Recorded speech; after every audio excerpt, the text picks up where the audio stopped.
Hello, everyone. Welcome to the January 6th episode of Phygital Learning. I know we had quite a few people registered for this event, and I also know a lot of people registered just to get the recording. So it is 1 minute past the hour, and we are going to just jump right in to creating student spaces with SchoolAI. This is a product that I have a personal love for, which is why I was excited to lead this Phygital Labs learning event.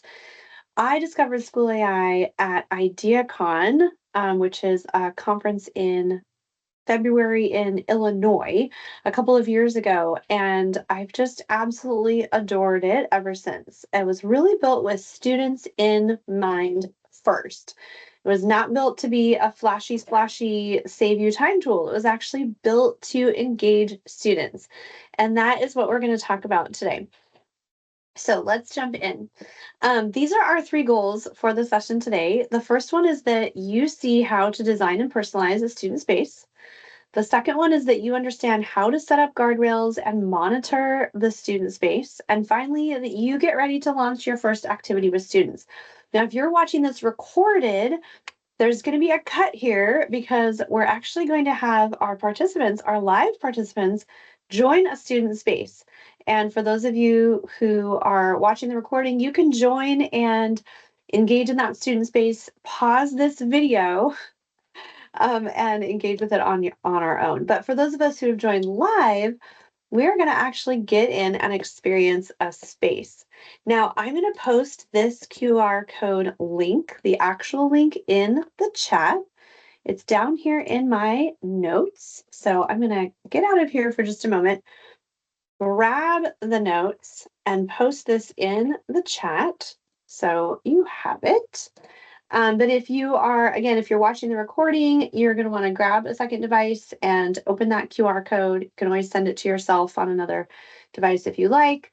But that's going to get us into a SchoolAI space. And I would love for you to join that for those of you who are joining live. And I'm going to demo on screen what that looks like as well. So I'll give you a minute to jump in. I'm going to open that link as well. Okay, and so it should look like this for everyone joining live and watching the recording. The teacher invited you to join a space. This is the space code. You're going to enter your name. Now, you can enter your real name, or yes, you can enter any anonymous name with the non-enterprise SchoolAI account, something that you could just create free as an educator that's still safe and secure for education. Students don't have a single sign-on login, so you can just jump in and join a space anytime. So they can put in whatever name they want. Now, if I was working on this with students, of course, I would be encouraging them, unlike a Kahoot, I would encourage them to put their actual first name here so I can help track this information. And I know a couple people are joining just now, so I'm going to post the link in the chat again and encourage you to jump in with us as we're testing out this student space so you get a chance to take a look at what it does on your side. For those of you that are watching the video, now's a good time again to pause and try it out on your own. You can also watch me as I demo, but of course that is not the same as trying it out for yourself. So this is a space that I created just for this event today.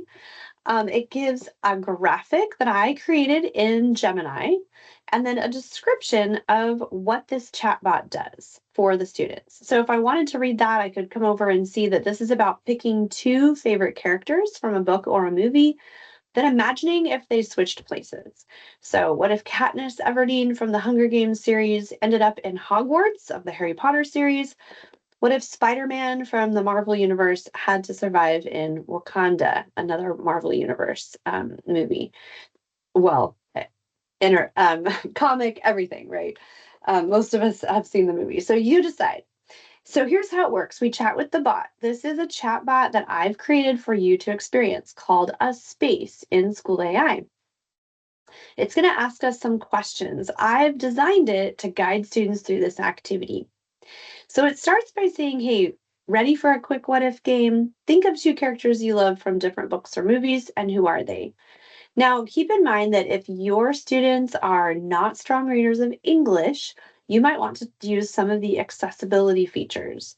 So for example, there's an easy read mode that changes the font to a dyslexic friendly environment. So this is easier for students that struggle with visual crowding or different reading differences. There's also a language translation. So there are other languages available. You'll notice lots of different languages available for students to translate this on screen. So if my goal is not for them to be reading in English right now, if my goal is for them to understand and communicate in a different language, some sort of content, then I can do that. Also very helpful for our parent communities. I know the school system that I taught in for 15 years had 140 languages spoken. So incredibly important for some of us. We also have the opportunity to read this message aloud to the student or dictate back to the tool. I'm not going to do that right now because we're on this webinar and it gets a little bit weird with audio sharing and recording, but know that those features exist for your students. So if you're trying this out on your own, you can definitely be trying that as we go along. So 2 characters I love. I'm going to choose Eliza Bennett from Pride and Prejudice. And not something I would have chosen when I was in school and forced to read it, but of course, as an adult, I enjoy it more. And then I will also choose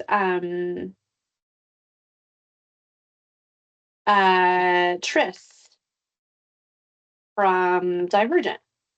Okay, so 2 strong female characters that I've picked out.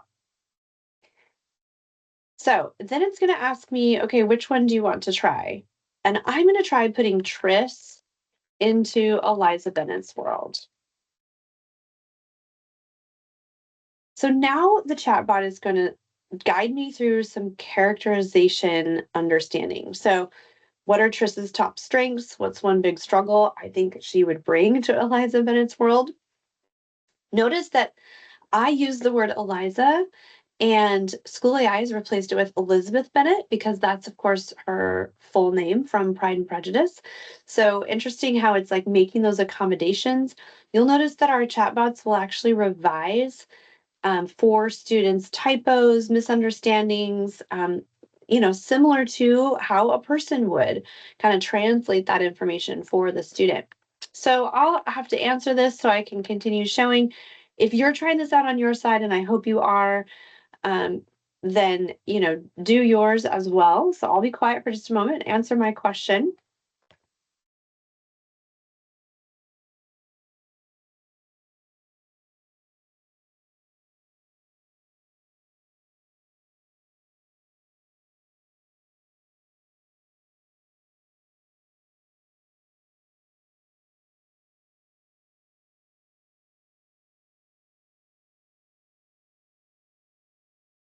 Continuing this conversation.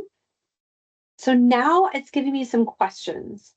So based on my responses, based on me saying that Tris would struggle going to a ball and trying to win over a man, because that doesn't seem like her personality in the Divergent series, it's giving me some guiding questions about that. It targeted in a part of the Pride and Prejudice plot.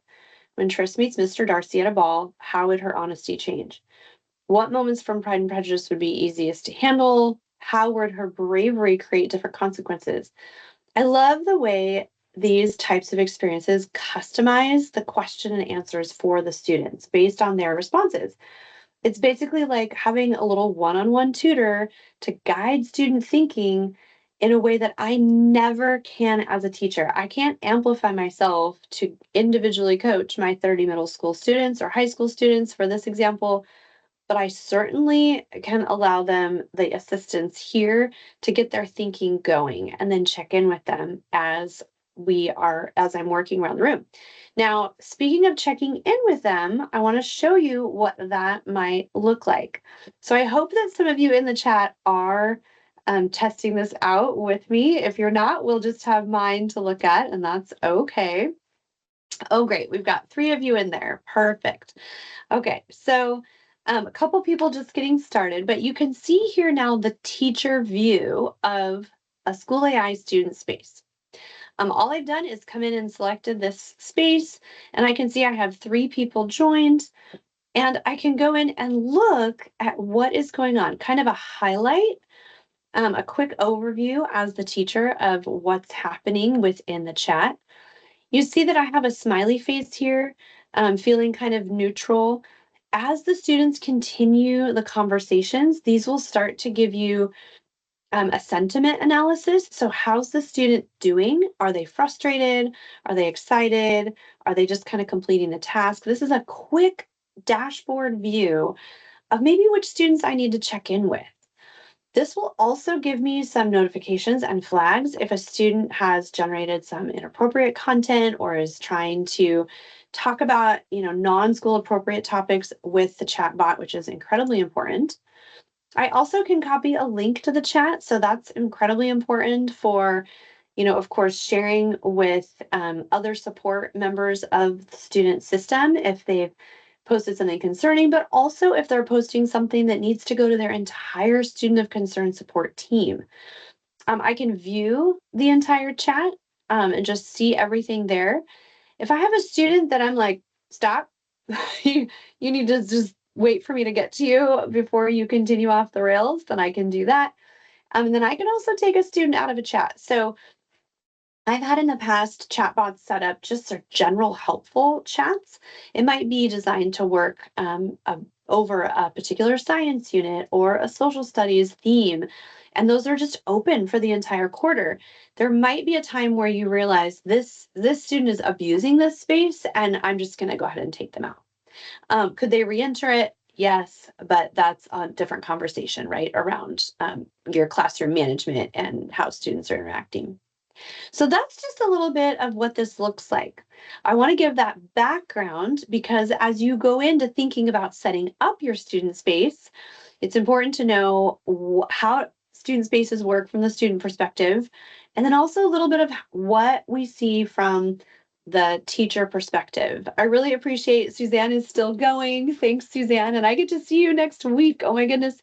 And so that's giving us some more analysis to look at here together, which is just great. Okay.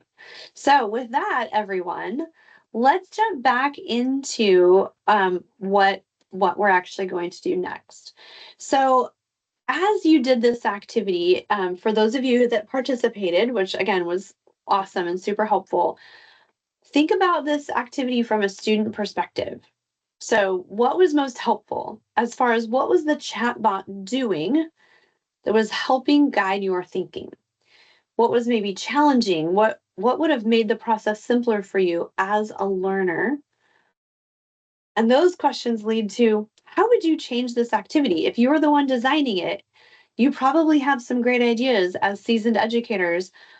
How could I do this activity differently? How could I set this up for the students to be most successful? Maybe you would pick the characters in advance for them. Maybe it's based on something you just read or did. Maybe it's two historical characters. Maybe it's two chemical elements. And you're saying, okay, well, if these two things were switched, what would happen to those chemical reactions? There's all sorts of ways to apply this character swap mentality, but how would you change it? So you can post that in the chat, or even come off mute and share information if you have something that you think would be really helpful for us to go in and hear a little bit more about. So if anyone would like to share what their thoughts are, we would love that. I'm going to allow unmuting if you would like to. But it's great to have this thinking. And one of the reasons that's most important is because we want ultimately to design activities that we've tested and that we know are going to be most successful for our students. So with that, we're going to jump over into SchoolAI and actually create a space. I'm going to guide you on how to do that. Now, if you have two screens and you're watching me and also working on your own, maybe on an iPad or two monitors or on your mobile device, then it's really easy to follow along with me. If you're just on one screen right now, or you're just here to check it out, then feel free to just watch my demo and see if you think this is a tool that really works best for you. If you're watching the recording, of course, you can always pause this recording and work on something and then come back and finish a little bit more. So I just encourage you to take this the way that it's going to make you the best learner and give you the very best information. So we're going to head over to SchoolAI.com. And that's going to launch us into, again, a free app. You can use it completely free at your school with your teacher account. It's not unlimited in their free version, but all the features are available. So that is just, something really important to know.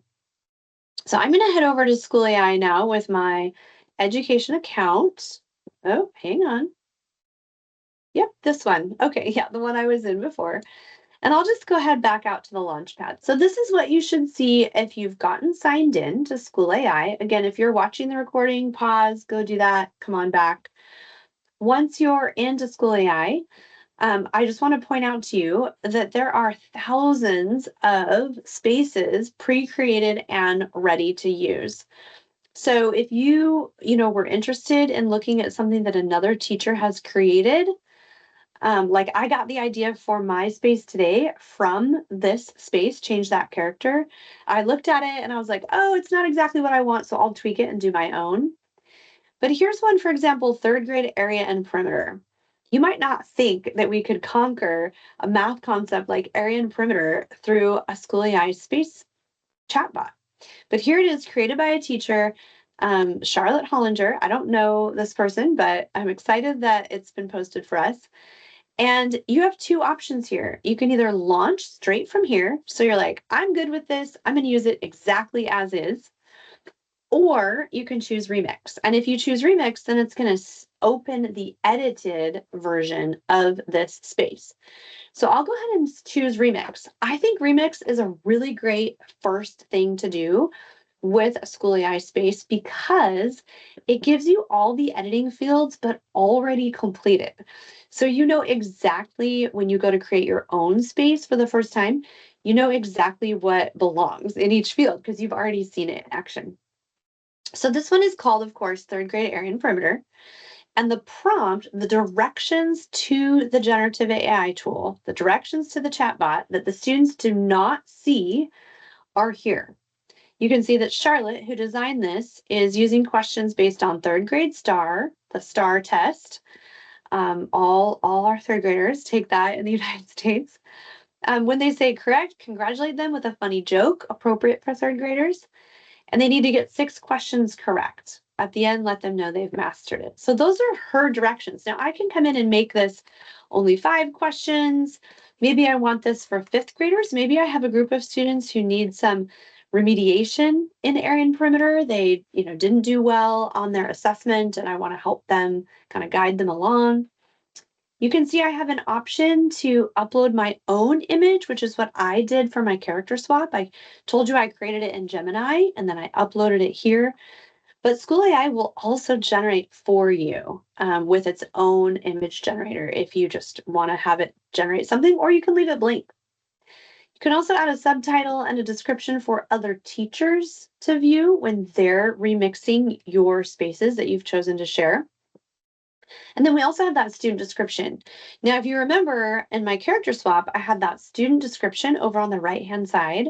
And so that's where the student description is going to appear. It will be in the right-hand panel along with the cover image and the title, giving students an idea of what to expect from the chatbot.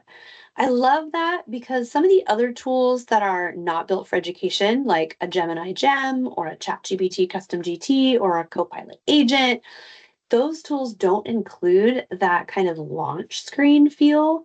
They just jump right in, and sometimes the students don't know how to get started. So this is a really nice addition to the environment.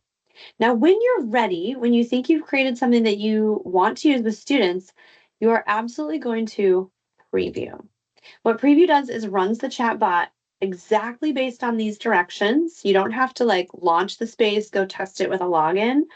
Just run the preview. And the important thing about running the preview several times, I would recommend, is it helps you understand how this chatbot is going to react and act. And then you can go in and change, let's come to the top again, change the AI prompt, change the instructions for this chatbot based on things you see happening in the preview. So I'm looking in the preview. It's telling the students already what perimeter is, what area is. It says they need to get 5 correct. They'll ask one at a time. Some are multiple choice, some are short answer. Question 1 is multiple choice. It gives us a rectangle is 4 units long and 3 units wide. What it is, its perimeter. So I need to add 8 plus 6 to get 14. And the correct answer is C. So I'll type in C, and it's giving them the directions of what to do here. Fortunately, I could just figure that out on the fly, right? It says, nice work. Here's a silly joke. And it's keeping the joke about shapes. Why was the rectangle so relaxed? Because it had its angles right. Very funny. I hope everyone gets that. And then asking me another question. Now, if there's something I didn't like about this, let's say something I needed to change, then I'd come over to the AI prompt area and I'm going to say, use the unit miles in every question. Okay, so now when I restart the preview, it's going to adjust and use miles in every single question. So this is incredibly important to be testing your environment and then coming back and making those revisions based on what it does. I recommend doing at least 3 previews. One, follow it all the way to a natural end. So that's going through all 5 questions and making sure it performs correctly. 2, and 3, the second and third times, you just go a few and make sure that it's staying on track. Because remember, AI is generative, every experience will be a little bit different. So you may at some point try one student space and it works great. And then another person tries it and they're like, this isn't doing what I thought it would do at all. So giving it a few iterations in that preview mode is going to help you make sure your instructions craft it in a way that is most successful every time. One of the things that bothers me about this is that it mentions star to the students, and I just don't think that's necessary. So I'm going to actually tell it, avoid referencing star to the student. Okay, so now when I restart the preview, it's not going to include that information because I've told it not to. I could also tell it things like avoid giving definitions or definitely give definitions. I could tell it to always give 4 options with the multiple choice questions. I could tell it to give the students a hint, but never the correct answer if they get it wrong. So let's try this one, getting it wrong. A wrong answer this time would be C. And let's see what it does. It says you chose C, but the correct answer was B. So right now it's giving the answer away. So I'm going to say right here in my directions, avoid giving students the right answer until they have tried twice. Instead, give a hint or correction to guide the student to learn how to solve it properly. Okay, so now I'm going to restart my preview. And here it is. If you walk around, so it's giving a thoughtful check here. And this is interesting because I told the agent, I told the chatbot here, give a hint or correction. So now it's picking up that information and, of course, analyzing it with AI and using that information, using that to kind of infer that I also want students to understand what area and perimeter are. So I'm going to put perimeter here, and then I'm guessing it's going to jump me right into the questions. It did. Remember, perimeter is an all side. So try to solve it. Oh, there's no question here. So that's something that I just found that I'm going to call like broke the agent. It didn't give a question, but it corrected itself and said, okay, ready for the real one. And this time it didn't give a multiple choice. So I'm going to come back over here. You give 3 multiple choice options every time. So see how I'm iterating here? I'm testing out and then coming back and making changes. And that's the way that you're going to create the best bot for your students. You'll notice here it's saying, hey, if you get it wrong, I'll give you a hint. If you get it right, I'll say a joke. Are you ready to begin? So it's completely changed now, the beginning, based on the parameters that I gave it. When you're ready to launch your student space, when you're feeling really good about what's here, there's a couple options. One is just to save and come back to this later. The second is save and launch. And that's the only thing you have to do to be ready to share this with your students. There's two very simple ways to share. One is connecting straight to a Google Classroom, and it's going to push in as an assignment. The other is to use a space code. This is definitely the most popular just because it works for absolutely everyone. And there's two things here. One is a QR code, so students with iPads or mobile can just scan that right away. Or if you have cameras enabled on their laptops, with a lot of schools don't have that enabled. Or you can copy this URL and paste it literally anywhere. So in your Google Classroom, in your Schoology LMS, in your Microsoft team, send it over email. You could make it a tiny URL or a bit.ly if your students have access to those. It's just a URL and it goes anywhere. And it works, remember, without students having to generate a login because they're going to just type in their name to join your space. Now, if you've closed that and you want to get back to it, it's really, really simple. You just come to your space and choose the invite button again, and it pops up the same little interface. So you don't have to worry about losing this. It's very easy to come back to. As your students start joining, you already saw, I'm going to go back to my character swap space that you all joined. You'll start seeing them file in here. I can group my students using AI. So if I have enough students, it will group them on students who need help, students who are doing well, students that I maybe need to check in on.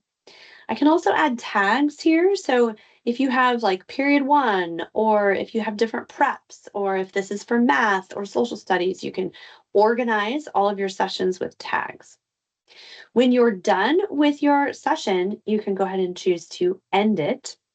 A couple of other things here, you can download a CSV file of all of the entire chat. And that's something that can be really helpful in, an investigation, or even if you wanted to do something else with it.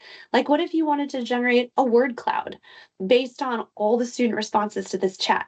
What if you wanted to put that CSV in an AI tool and analyze it in a different way? Like a co-pilot would do that beautifully for you. It would give you all sorts of follow-up ideas beyond what SchoolAI is presenting. So it's great to be able to have that option. And then finally, if I found something that's just not quite working right, if I've had a couple of students who were confused, or for any reason I want to come in and change the prompt, I can do that on the fly.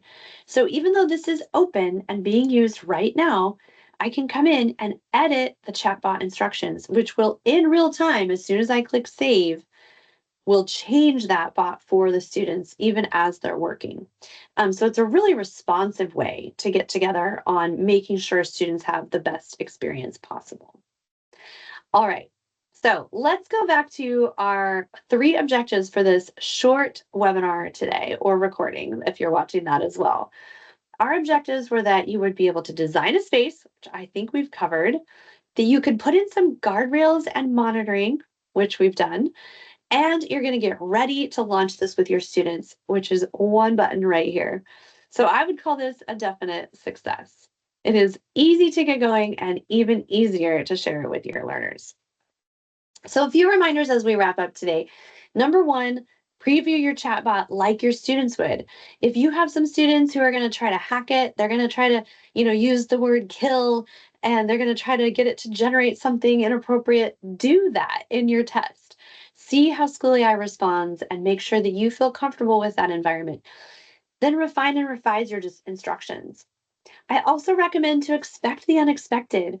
Generative AI is still fairly new. We're only about 3 years into this as a tool, and some things don't work as we would envision them to do. Just like when Google came out, just like when merge cubes came out, just like when we first started using Minecraft in education.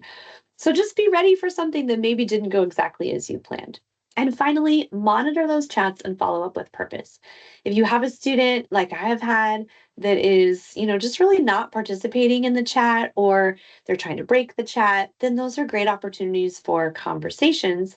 And because I'm monitoring the SchoolAI chats and it's giving me that insight, I'm able to have those follow-up conversations with the student and let them know I care about them, their thoughts, and their work. So thanks so much for joining today or for watching the recording. If you'd like to follow Phygital Labs on social media or any platform you're on, here's how to get in touch with us.